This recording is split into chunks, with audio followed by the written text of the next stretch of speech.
Hey guys, it's time for another Americans have never heard of video. Today's video is about William Clark. He is a very famous figure in Japan, although not many people probably outside of New England in the States have heard of him.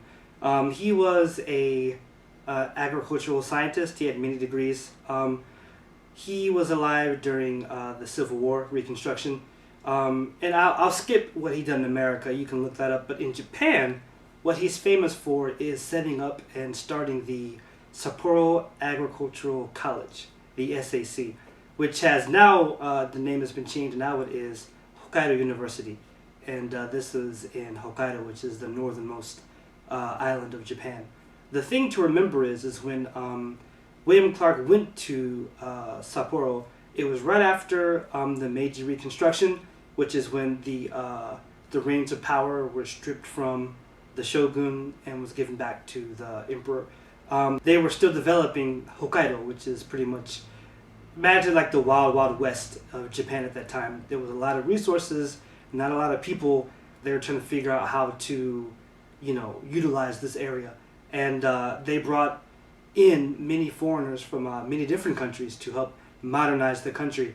And they brought William Clark in to help get Sapporo started.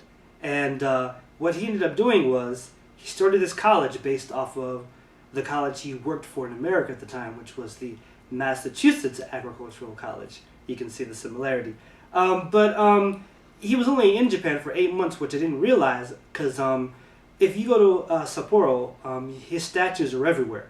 In the prefectural office, there's a painting of him. I mean, he's very popular. And in Japan, when he left Japan, he gave a speech to some of his students, and the famous catchphrase is, "Boys be ambitious." And it's this catchphrase, you can hear it all over Japan, not just Hokkaido. So Japanese people are usually very shocked when I say, I have no idea who this guy is. But if you go to the university, which is now Hokkaido University, you can see his statue and his pictures and all this. So he's very famous in Japan, although he was only here for 8 months, which is something that most Japanese people, maybe they don't know.